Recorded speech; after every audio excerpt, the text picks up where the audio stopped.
कि एक दो जख्म नहीं सारा बदन है छलनी, एक दो जख्म नहीं सारा बदन है छलनी, दर्द बेचारा परेशान है कहां से उठे। हम एक दर्द से उबरते हैं और सोचते हैं कि फिरोजपुर झिरका जाके लोगों का शुक्रिया अदा करें, तब तक पता चलता है कि किसी और शहर में कहीं जुल्म सितम है। तो जिंदगी ने इतना मसरूफ कर दिया कि आपके बीच में आपका शुक्रिया अदा करने नहीं आ पाया था, उसके लिए माफी चाहता हूँ। अस्सलामु अलैकुम वरहमतुल्लाहि वबरकातुहू। नादरीन इकराम, उम्मीद करता हूँ कि आप तमाम ही हज़रात खैरियत से होंगे। नादरीन, आज की इस वीडियो में हम दिखाने के लिए जा रहे हैं आपको हरियाणा के उस हीरो को जिसने हरियाणा की सियासत को बदल कर रख दिया है। जी हाँ, हरियाणा की सियासत को बदल कर रख देने में सबसे बड़ा योगदान बताया जा रहा है इमरान प्रतापगढ़ी का है, क्योंकि इमरान प्रतापगढ़ी की रैलियों के अंदर इतनी ज्यादा पब्लिक को देखा गया है कि जितनी पब्लिक का अंदाजा भी नहीं किया जा रहा था। और आज मैं आपको वो ऐतिहासिक भाषण भी दिखाने जा रहा हूँ इमरान प्रतापगढ़ी का, जिसके अंदर पब्लिक बहुत ज्यादा थी और जिस भाषण ने हरियाणा की पूरी सियासत को बदल कर रख दिया है। आइए देखते हैं पहले इमरान प्रतापगढ़ी का ये बयान। अस्सलाम वालेकुम। इस तपती दोपहरी में हजारों की तादाद में मौजूद फिरोजपुर झिरका और बड़गली के आसपास एतराफ के जो भी हमारे यहाँ पे बुजुर्ग नौजवान साथी मौजूद हैं, मैं सबको सलाम करता हूँ।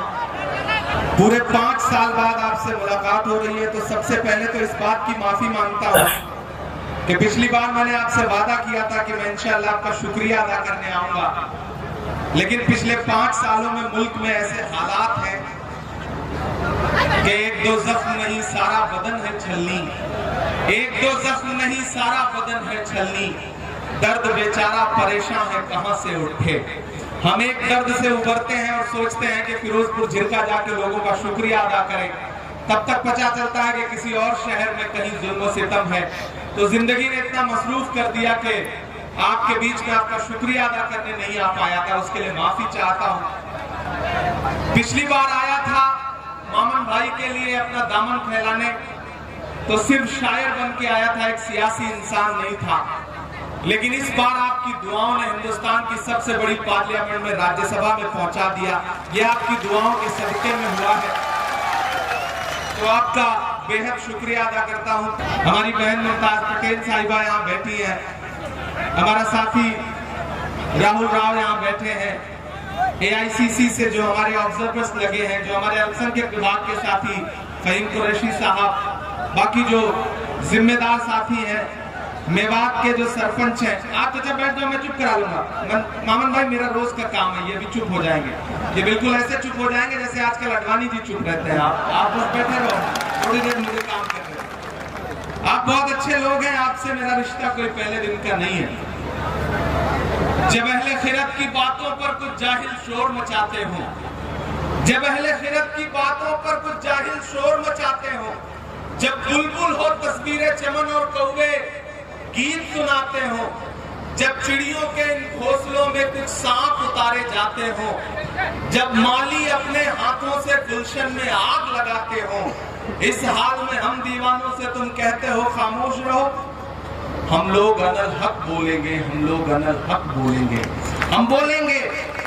मैं आपके बीच में आज एक सियासी मौके पे गुफ्तगू करने के लिए आया हूँ। मेवात वालों, ये वो इलाका है जिससे मेरा रिश्ता कोई नया नहीं है। मैं आपके सुख में, आपकी खुशियों में शामिल होने भले ना आ पाया रहा हूं, लेकिन जब भी इस इलाके में कहीं एक भी आंसू बहा होगा, किसी बेगुनाह का एक बूंद खून बहा होगा, तो इमरान प्रतापगढ़ी आपके दर्द में शामिल होने जरूर आया है। तारीख इस बात की गवाह है। और जब हमारे नेता राहुल गांधी जी ने मेरा हाथ पकड़ के मुझे देश की पार्लियामेंट में बिठाया और मुझसे कहा कि अपने मुद्दों पर आवाज उठाओ, बोलो, लड़ो, तो मेरा खुदा गवाह है कि जब मुझे पार्लियामेंट में बोलने का मौका मिला, तो इस इलाके में जितने जुल्म और सितम हुए थे, चाहे वो पहलू खान का मसला हो, चाहे हाफिज जुनैद के वालिद साहब यहाँ खड़े हैं, चाहे रकबर का मसला हो, चाहे मोहम्मद उमर का मसला हो, मैंने ये तमाम नाम गिनवा करके पार्लियामेंट में आपके लिए आवाज उठाई है। मैं अपनी जिम्मेदारियों से कभी भागा नहीं। मैं बात करूं, आपसे मेरा एक जज्बाती रिश्ता है, मैं उस रिश्ते की बुनियाद पर यहाँ खड़ा हूं। पिछले बार मैं आपसे कहने आया था कि मामन आपके अपने हैं, इन्हें जिता करके असेंबली पहुंचाइए, तब हालात थोड़े साजगार नहीं थे, लेकिन शुक्रिया फिरोजपुर झिरका की आवाम का कि आपने सिर्फ जिताया नहीं बल्कि इतने ज्यादा वोटों से जिताया कि पूरा हरियाणा चौंक गया था मोमिन खान की जीत पर। और पूरे 5 साल हम बहुत सारी जगहों पे वोट मांगने के लिए जाते हैं और बाद में जीतने के बाद जब काम करते हुए लोगों को नहीं देखते तो अफसोस होता है कि यार हम गए थे दामन फैला के आए थे। लेकिन ये एक ऐसी असेंबली है और ये एक ऐसा विधायक है जिसको पूरे 5 साल काम करते देख के मुझे हर दिन फख्र होता रहा कि मैं जिस इंसान के लिए वोट मांगने गया था वो डरा नहीं, वो झुका नहीं, कहीं छुप छुपा के खड़ा नहीं, जो डटे हुए हैं मोमिन खान आपके लिए लगातार आवाज उठाता रहा है, बोलता रहा है, लड़ता रहा है हर मुद्दे पर। एक पढ़ा लिखा एमएलए कैसा होना चाहिए उसकी एक नजीर मोमिन खान बन करके आपके सामने आए। आज दोबारा आपके बीच में आया हूं और आप बहुत बड़ी तादाद में यहां बैठे, हजारों की तादाद है। जितना भाजपा वालों की रैलियों में भीड़ हो रही है उतना तो यहाँ स्टेज पे बैठे हुए हैं। ये हालत है हरियाणा के इलेक्शन की। मैं पानीपत से लेकर फरीदाबाद से लेकर के पुराना से लेकर पूरा हरियाणा घूमते हुए यहाँ आया हूँ और पूरी जिम्मेदारी से कह रहा हूँ कि सरकार बनने जा रही है। कोई ताकत हरियाणा में कांग्रेस पार्टी की सरकार बनने से नहीं रोक सकती है। भाजपा की रैलियों में भीड़ नहीं है, किराए के लोग बुलाए जा रहे हैं और किराए के लोगों में जोश नहीं होता, आपको तो पता है, न हौसला होता है। प्रधानमंत्री जी रैलियां करने से बच रहे हैं, उन्हें लग रहा है हाथ का ठीकरा खट्टर और नायब सैनी के सर फूटे, हमारे कंधे पे जिम्मेदारी क्यों आए। वो यहाँ रैलियां करने से बच रहे हैं। अमित शाह जी यहाँ रैलियां करने से बच रहे हैं हरियाणा में, क्योंकि आंख मूंद करके भी आप किसी इंसान से पूछो दिल्ली में मीडिया के किसी भी जिम्मेदार हाउस से, तो वो आपको बताएगा कि हरियाणा में कांग्रेस पार्टी की सरकार बनने जा रही है। मीडिया तो मीडिया, गोदी मीडिया तक बोलने को मजबूर हो गई है कि हरियाणा में कांग्रेस की सरकार बनने जा रही है। बेचारे एंकरों के मुंह से जबान निकलते हुए हलक में फंस जा रही है, लेकिन क्या करें, बताना पड़ रहा है क्योंकि सच्चाई इतनी बड़ी और इतनी प्रचंड है कि उसे छुपाया नहीं जा सकता। ऐसे में मैं आपकी असेंबली में खड़ा होकर आपसे कहना चाहता हूं कि मुझे पता है मोमिन खान चुनाव जीत रहे हैं, बहुत ज्यादा आपके सामने बार बार उस बात को दोहराने की जरूरत नहीं है। यहाँ की आवाम ने मन बनाया हुआ है मोमिन खान को जिताने का, मुझे पता है ये बात, क्योंकि मोमिन खान ने 5 साल आपके लिए काम किया है। लेकिन मैं तो आपसे ये कहने आया हूँ, फिरोजपुर झिरका वालों, बड़कली चौक वालों, माइक का वॉल्यूम थोड़ा बढ़ा दें, क्योंकि जो बात मैं कहने जा रहा हूँ वो आवाजें बुलंद बोलने की जरूरत है। एक ऐसा वक्त है जब आवाजों पे पाबंदी है, एक ऐसा वक्त है जब जहनों पे पाबंदी है, एक ऐसा वक्त है जब सोच पर पाबंदी है। ऐसे में अगर अपने इर्द गिर्द नजर उठा के देखोगे तो बहुत कम लोग हैं जो आपके मुद्दों में लड़ रहे हैं। मोमिन खान उनमें से एक है। ऐसे में मोमिन को किस तरह से मजबूती आप दे सकते हैं ये आपको देखना है, कितनी विशाल जीत दे सकते हैं ये आपको देखना है। अभी जब हुसैना पहलवान साहब अपना लठ लेके आए थे मुझे माला पहनाने और लठ उन्होंने स्टेज पे गाड़ा, तो मुझे लगा कि ऐसे ही नहीं दिल्ली में कहा जा रहा है कि हरियाणा वालों ने लठ गाड़ दिया, ये किसी से उठेगा नहीं। सलाम है हरियाणा, सलाम है मेवात आपको। लेकिन एक बहुत जिम्मेदारी भरी बात कहता हूं, बात जरूरी है इसलिए सुनना। मतलब की बात सबको समझ में आती है, लेकिन बात का मतलब बहुत कम लोगों को समझ में आता है। सरकार बनने जा रही है, ढेर सारे एमएलए जीत के आ रहे हैं। उन जीते हुए एमएलए में असरदार एमएलए का पैमाना क्या होगा, कौन कितने ज्यादा वोट से जीत के आया, ये एक पैमाना होता है चुनाव जीतने के बाद जब सारे एमएलए देखे जाते हैं। ऐसे में उस वक्त फिरोजपुर झिरका को ये दम दिखाना है, ये ताकत दिखानी है कि हरियाणा में जीत के तो बहुत लोग आए हैं, लेकिन हमारा मोमिन खान किसी से कम नहीं है। हमने इसको बहुत बड़े वोटों के अंतर से जिता करके असेंबली पहुंचाया है। मैंने कहा ना आपसे बहुत ज्यादा कुछ बात कहने की गुंजाइश भी नहीं है। बड़े बुजुर्ग यहाँ बैठे हैं, नौजवान बैठे हैं, माएं बहनें भी मेरी आवाज सुन रही होंगी और कई सारे YouTube चैनलों पे ये लाइव चल रहा है तो लोगों तक आवाज भी जा रही होगी। मुझे हैरत है कि यहाँ के भाजपा के लोग अभी भी झंडा लेके घूम पा रहे हैं, उनमें इतना लिहाज बचा है, उनको शर्म नहीं आ रही है कि अब यहाँ जब जीतने का कोई मतलब नहीं है तो फिर घूमने की जरूरत क्या है। मुकाबला एक तरफा है लेकिन लोकतंत्र है, सारे मिला करके जितना पाएंगे उससे 3 गुना से तो मामन जीतने जा रहा है। जा रहा है कि नहीं जा रहा है? जा रहा है कि नहीं जा रहा है? ये जो आपका जोश है, मुझे पता है वो लोग रैली में तो नहीं आए होंगे लेकिन लाइव देख जरूर रहे होंगे। आज नींद तो नहीं आनी है उन्हें, क्योंकि इस तपती दोपहरी में जो हुजूम उमड़ के आया है, एक बहुत थोड़ा सा साया है, लगातार इतनी गर्मी है, पसीना है, नया पाने की चाहत में पुराना छूट जाता है, तुझे अपनाऊं तो मुझसे जमाना रूठ जाता है, मोहब्बत पढ़ने लिखने में बहुत आसान है लेकिन मोहब्बत को निभाने में पसीना छूट जाता है। मेरे भाई, मुझे पता है आप कांग्रेस पार्टी से, मामन से, इमरान प्रतापगढ़ी से, मरहूम अहमद पटेल साहब से बहुत मोहब्बत करते हैं। ये इलाका, इस इलाके को खास तौर पे डेवलपमेंट की और बहुत खास तौर पे पैकेज की जरूरत है। मैं भी बैठ के मामन साहब से यही कह रहा था कि जब सरकार बन रही हो तो अभी से प्लान बनाइए कि कौन कौन से मुद्दे हैं जिसपे सरकार से लड़के अपना हक लेना है, अपनी सरकार से लड़के अपना हक लेना है। इस इलाके को तालीमी इदारों की जरूरत है। ये इलाके वो इलाके हैं जहां के नौजवानों में बहुत ताकत है, बहुत ऊर्जा है, बहुत एनर्जी है, बहुत सलाहियत है।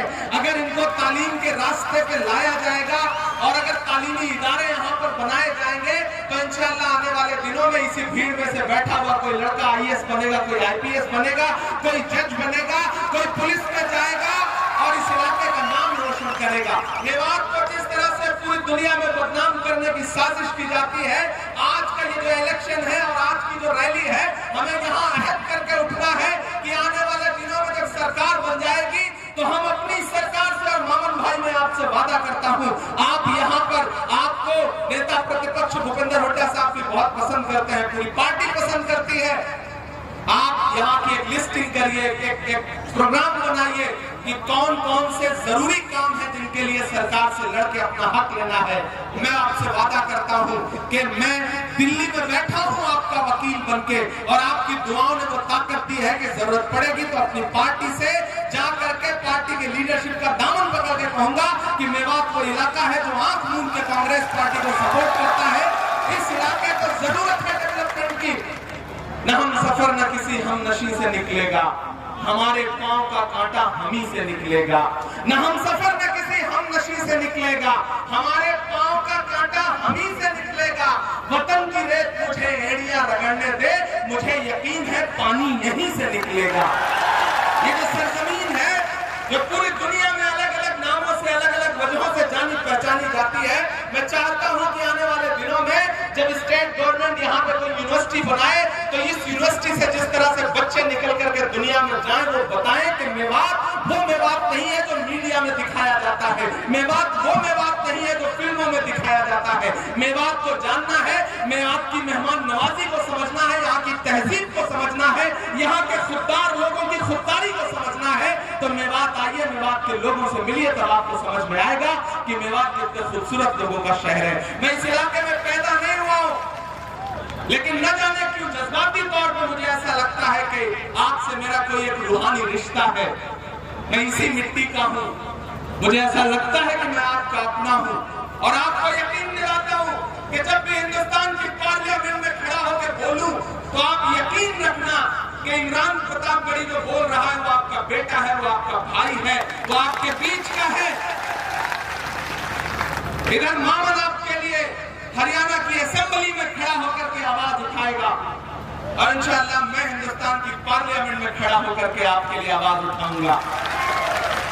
इससे अच्छा ऑफर क्या हो सकता है? एक जिताओ, एक साथ में फ्री पाओ, MLA जिताओ, MP साथ में फ्री पाओ। इससे अच्छा क्या हो सकता है? इससे अच्छा कोई ऑफर हो सकता है? नहीं हो सकता ना। तो तैयार रहिए 5 तारीख को। और फिरोजपुर झिरका वालों, मेरी एक बात को जहन नशीन कर लेना। मैं जब आ रहा था तो मुझे बहुत सारे लोगों के फोन मैसेजेस आए कि इमरान साहब आप जा रहे हैं, क्या कहेंगे वहां। मैंने कहा ये स्टेट का इलेक्शन अपनी जगह है, स्टेट के मुद्दे अपनी जगह हैं, लेकिन जो एक बात मैं यहाँ पे कहने आया हूँ उस बात को बहुत संजीदगी से लेना। मेरे भाई, सियासत में जिसका हरियाणा होता है उसी की दिल्ली होती है। तो अगर चाहते हो कि आने वाले दिनों में दिल्ली की गद्दी पर राहुल गांधी प्रधानमंत्री बन के बैठे तो उसकी शुरुआत हरियाणा से करो, यहां से कांग्रेस की सरकार बनाओ। जम्मू कश्मीर में इलेक्शन हो रहा है, वहां भी कांग्रेस पार्टी गठबंधन की सरकार बनने जा रही है। हरियाणा में भी कांग्रेस की सरकार बनने जा रही है। आने वाले कुछ महीने में महाराष्ट्र और झारखंड का भी रिजल्ट आ जाएगा, तो आप देखिएगा ये भाजपा की सरकार 2 बैसाखियों पे टिकी है। एक बैसाखी का नाम है नीतीश बाबू, दूसरे का नाम है चंद्र बाबू। कब कौन सी बैसाखी सरकेगी और कुर्सी ऐसे नीचे आ जाएगी, कोई भरोसा नहीं है। आजकल प्रधानमंत्री जी के चेहरे पे जो तनाव है वो यूं ही थोड़ी है, रौनक गायब है, सारा मेकअप गायब है। आपने देखा कि नहीं, डिजाइनर कपड़े पहनने के बाद भी चेहरे पे नूर नहीं आ पा रहा है। क्यों? क्योंकि जो 400 पार का नारा था उसे हिंदुस्तान की आवाम ने ला करके 240 पे सिमटा दिया। कहने के लिए नरेंद्र मोदी के प्रधानमंत्री हैं, लेकिन पार्लियामेंट में सिक्का राहुल गांधी का चलता है। हमारा लीडर ऑफ अपोजिशन जो चाहता है सरकार को वो करना पड़ता है। ये ताकत हिंदुस्तान की आवाम ने दी है। इसलिए फिरोजपुर झिरका वालों, एक बात ध्यान में रखना, याद करो आज से 2 साल पहले का मंजर, जब हिंदुस्तान में नफरतें सर चढ़ के बोल रही थी। कोई आपके मुद्दे पर आवाज उठाने के लिए तैयार नहीं था, कोई बोलने को तैयार नहीं था। ऐसे में एक शख्स उठा दिल्ली में और उसने कहा कि मैं कन्याकुमारी से कश्मीर तक जाऊंगा, पैदल चलूंगा, एक नारा लगाऊंगा, नफरत छोड़ो भारत जोड़ो। एक नारा लगाऊंगा कि मुझे नफरत के बाजार में मोहब्बत की दुकान खोलनी है। वो शख्स चला 4000 किलोमीटर, कन्याकुमारी से चलता रहा अपने पैर के छालों की परवाह किए बगैर। जिस शख्स का नाम राहुल गांधी है, मैं चला हूं उस इंसान के साथ। जब मैं चल रहा था तो मुझसे मीडिया के साथी कहते थे कि इमरान साहब आप राहुल गांधी के साथ चल रहे हैं, आप शायद पहले हैं, सियासत बाद में हैं, आप क्या कहेंगे। तब मैं एक शेर सुना देता था कि जो हर जालिम से टकराएगी वो आंधी बनाऊंगा, जो हर जालिम से टकराएगी वो आंधी बनाऊंगा। नए अंग्रेज आए हैं, नया गांधी बनाऊंगा। मैं चला हूं इंसान के साथ 4000 किलोमीटर। तो आप तो इस बात पर ईमान रखते हो ना कि मजदूर का पसीना सूखने से पहले उसकी मजदूरी उसे दे देनी चाहिए। रखते हो ना इस बात पर ईमान? ये हमारे बुजुर्गों का कौल है, मैं रखता हूं इस बात पर ईमान। और मुझे यकीन है यहां से वहां तक मौजूद एक आदमी इस बात पर ईमान रखता है कि मजदूर का पसीना सूखने से पहले उसकी मजदूरी उसे दे देनी चाहिए। तो फिरोजपुर झिरका वालों, यहाँ से महज 15 किलोमीटर दूर ये रास्ते गवाह हैं इस बात के कि राहुल गांधी चले थे इन रास्तों पे, कश्मीर जा रहे थे, मैं साथ था। मैं आपसे ये कहना चाहता हूँ कि मैंने देखे हैं राहुल गांधी के पांव के छाले, मैंने देखा है राहुल गांधी के माथे का बहता हुआ पसीना। मैं आज अपने घर से 1000 किलोमीटर दूर चल के आपसे राहुल गांधी की मजदूरी मांगने आया हूं। और वो मजदूरी है, राहुल गांधी ने मामून खान को अपना नुमाइंदा बना करके फिरोजपुर झिरका में भेजा है। तो एक एक शख्स 5 तारीख को अपने घरों से बाहर निकलेगा, हाथ के पंजे के सामने वाला बटन दबाएगा और राहुल गांधी की असली मजदूरी ये है कि मामून खान को कम से कम 1 लाख वोटों से जिता करके हरियाणा की असेंबली में पहुंचाएगा। ये है राहुल गांधी की असली मजदूरी जो मैं आपसे मांगने के लिए आया हूं। मेरे भाई, भाजपा वाले आपके बीच में आएंगे, झूठ बोलेंगे, बरगलाएंगे, क्लिप काट करके मामून के पुराने नए इधर उधर चलाएंगे, ये सब करेंगे, ये सारी साजिशें होंगी। लेकिन एक चीज जान लेना, जब भी कोई आपका मजबूत नेता होता है तो उसके खिलाफ इसी तरह की साजिशें की जाती हैं ताकि उसको कमजोर किया जा सके। मामन आपका एक मजबूत चेहरा है, मजबूत आवाज है, इसे और ताकतवर करिए, इसे असेंबली में पहुंचाइए। धूप बहुत ज्यादा है, मैं कुछ शायरी नहीं सुनाऊंगा तो आप ये कहेंगे कि देखो सबकी तरह भाषण सुना करके चला गया। मैं शायरी भी आपको सुनाऊंगा। आप थके नहीं है ना? नहीं थके हैं ना? हाँ, तो मैं आपको शायरी भी सुनाऊंगा। मुझे आपका वो जोश और जज्बा दिखना चाहिए। वो बिल्कुल सुनाऊंगा। चाचा ने कहा कि ड्यू है, पहले उसका सुनाओ, फिर आज जो आए हो उसका सुनाओ, फिर कल को जो आना है उसका सुनाओ। ये मेवात है साहब, मतलब एक ही बार में सारे हिसाब चुकता करने का हुनर जानता है मेवात। मैं मेवात को सलाम करता हूँ, बहुत शुक्रिया। मैंने कहा ना, भाजपा के झूठ के चक्कर में नहीं आना। वो पिछले दिनों प्रधानमंत्री साहब पार्लियामेंट में स्पीच कर रहे थे, सामने खड़े होकर बोले, बताओ कांग्रेस वालों तुमने 70 साल में क्या बनाया। इधर से मैं खड़ा हो गया, मैंने सोचा मैं बताऊं, पीछे दीपेंद्र हुड्डा भाई बैठे थे, बोले इमरान भाई मत बताओ, जो बताओगे ये उसको भी बेच देंगे, इनका काम सिर्फ बेचने का है, इनको मत बताओ। और ये जो भाजपा वाले आकर के 70 साल का हिसाब पूछते हैं, मैं तो फिरोजपुर झिरका के बड़गली चौक पे खड़ा होकर कहना चाहता हूं कि अरे भाजपाइयों, आप हमसे 70 साल का हिसाब पूछते हो, आप अपने गिरेबान में झांको। जो भारतीय जनता पार्टी की सरकार अपना चलाया हुआ 2000 का नोट 7 साल नहीं चला सकी, वो हमसे 70 साल का हिसाब मांगती है। वो सारे नारे झूठे थे, याद है वो नारा भाइयों बहनों? याद है वो नारा? खजाने की चाबी मेरे हाथ में सौंप दो, मैं देश नहीं लुटने दूंगा। याद है वो नारा? चौकीदारी करूंगा। अब तो मैं पार्लियामेंट में भी खड़ा होकर उनसे सवाल पूछता हूं कि कहां सोया है चौकीदार, कहां सोया है चौकीदार। मुझे लगना चाहिए कि मैं उसी फिरोजपुर झिरका में, उसी बड़गली चौक पे खड़ा हूं जहां पिछली बार आया था। वही जोश, वही जज्बा है कि कहां सोया है चौकीदार, कहां सोया है चौकीदार। विजय माल्या नाक के नीचे से हो गया फरार, कहां सोया है चौकीदार, कहां सोया है चौकीदार। बहुत समझदार लोग हैं आप, नाम लेने की भी जरूरत नहीं पड़ती। चौकीदार बोल दो, आप तुरंत समझ जाते हैं कि किसकी बात हो रही है। अच्छा, जब भी चौकीदार की बात होती है तो जो गुजरात से मेहमान आए हैं उनकी आंखों में एक अलग तरह की चमक आती है, क्योंकि वो ज्यादा करीब से चौकीदार को जानते हैं कि कहां सोया है चौकीदार, कहां सोया है चौकीदार। अगली जो लाइन आने जा रही है ना, उसका शोर दिल्ली तक जाना चाहिए कि कहां सोया है चौकीदार, कहां सोया है चौकीदार।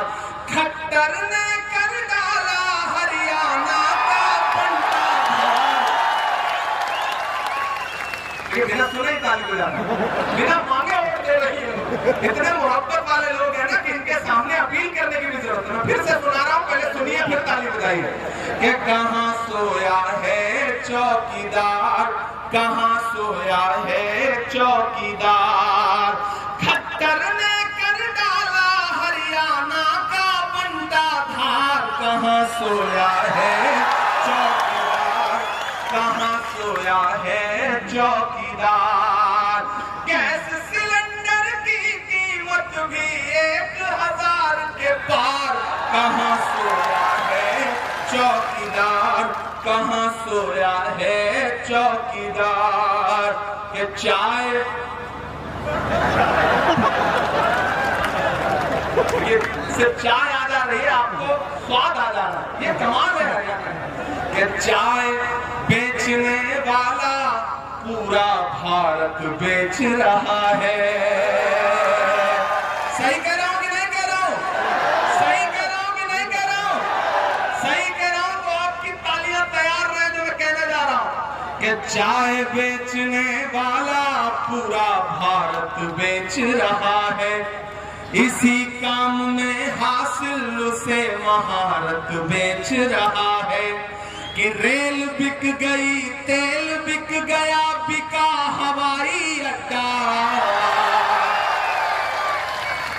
ताली अगली लाइन पे बजा दी, एडवांस पेमेंट चल रहा है। ये मोहब्बत है आपकी, सलाम करता हूं। अगली जो लाइन आने जा रही है ना उसमें एक नाम आएगा, वो नाम सुन के आपके दिल में गुदगुदी पैदा होगी, तो उसे तालियों में बदल के उसे दिल्ली तक पहुंचा देना कि रेल बिक गई, तेल बिक गया, बिका हवाई अड्डा। तैयार है ना कि रेल बिक गई, तेल बिक गया, बिका हवाई अड्डा, सब कुछ बिकता देख के खुश है अपने जेपी नड्डा। के जनता महंगाई की मारी, जनता महंगाई की मारी करती हाहाकार, कहां सोया है चौकीदार, कहां सोया है चौकीदार। फिरोजपुर झिरका वालों, ये इलेक्शन मामून खान से मोहब्बत दिखाने का इलेक्शन तो है ही, लेकिन ये इलेक्शन इस बात का भी इलेक्शन है कि अपनी आंखों में वो मंजर रखो कि जब भाजपा की सरकार 10 साल पहले आई थी तो उसने क्या क्या वायदे किए थे, लेकिन इसी सिंधु बॉर्डर पे, हरियाणा और दिल्ली के बॉर्डर पे बैठे हुए 700 किसान, उनके सरों पे भाजपाई पुलिस की बरसती हुई लाठियां आप सबकी जहन में है। उसे याद रखो, कीमत तो बहुत बढ़ गई शहरों में धान की, लेकिन विदा न हो सकी बेटी किसान की। मौका मिला तो लोगों ने कुर्सी के वास्ते तस्वीर ही बिगाड़ दी हिंदुस्तान की। ये इलेक्शन उन किसानों पर बरसी हुई लाठियों के बदला लेने का इलेक्शन है। ये इलेक्शन हरियाणा के उन नौजवानों के अरमानों के टूटने के बदला लेने का इलेक्शन है कि जब यहाँ का जवान रात के सुबह के 4 बजे उठ करके सेना में भर्ती होने के सपने सजा करके मेडिकल की तैयारी करता था, लेकिन भाजपा की सरकार ने अग्निवीर ला करके हरियाणा के नौजवानों के सपनों को चकनाचूर करने का काम किया है। इस बात का बदला लेने का इलेक्शन है। प्रधानमंत्री जी नारा देते हैं बेटी बचाओ बेटी पढ़ाओ, लेकिन याद रखो हरियाणा वालों कि ये नारा देने वाली भाजपा पार्लियामेंट से महज 500 मीटर की दूरी पर जंतर मंतर है। जब हरियाणा की बेटियां, ओलंपिक लाने वाली बेटियां, हरियाणा का सम्मान बढ़ाने वाली बेटियां अपना हक मांगने के लिए जंतर मंतर पर बैठी, तो बेटी बचाओ बेटी पढ़ाओ का नारा लगाने वाली भाजपा सरकार ने, पुलिस ने उन्हें जंतर मंतर पर घसीटने का काम किया। प्रधानमंत्री जी ने लाल किले की प्राचीर से नारा दिया, भाषण दिया कि हमें बेटियों के उत्थान के लिए, महिलाओं के उत्थान के लिए बात करनी है। और जिस दिन 15 अगस्त को वो लाल किले की प्राचीर से भाषण दे रहे थे, उसके महज 2.5 घंटे बाद उनके गृह राज्य गुजरात में बिल्किस के दोषी जेल से छोड़ करके माला पहना के सम्मानित किए जा रहे थे। ये है भाजपा के बेटी बचाओ बेटी पढ़ाओ नारे का सच। मेरे भाई मामन साहब इधर आइए। जिन्हें ये लगता है कि साजिश करेंगे, खुराफात करेंगे और मामन का नुकसान करेंगे, मैं तो उनको कहना चाहता हूं कि दायरे में सिमट के आएगा। तैयार रहना, तो मैं कहने जा रहा हूं आज से फिरोजपुर झिरका के एक मोबाइल में ये 4 मिसरे रहने चाहिए। आप बैठ जाओ, आप खड़े क्यों हो रहे, बैठ के भी सुन सकते हो कि दायरे में सिमट के आएगा, हर रवायत से हट के आएगा। चौथी लाइन पे कसम है कि हाथ तो कोई खामोश नहीं रहेगा कि दायरे में सिमट के आएगा, हर रवायत से हट के आएगा। आंधियों को जरा खबर कर दो, आंधियों को जरा खबर कर दो, शेर वापस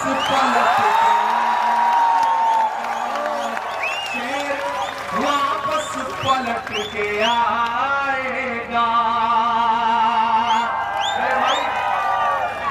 यहाँ मैंने यूं ही नहीं पकड़ रखा है, अगर मजबूती से इस हाथ को पकड़ रखा है तो इसका मकसद आपको समझना पड़ेगा। 5 तारीख को घरों से बाहर निकलिएगा तो ये सोच के निकलिएगा कि हाथ के पंजे के सामने वाली दबाई गई बटन वतन का एक एक वोट सिर्फ मोमन खान को नहीं मिलेगा, मोहब्बत के उस मसीहा को मिलेगा जिसका नाम राहुल गांधी है। मोमन खान को आपका दिया गया एक एक वोट भूपेंद्र हुड्डा जी को मिलेगा।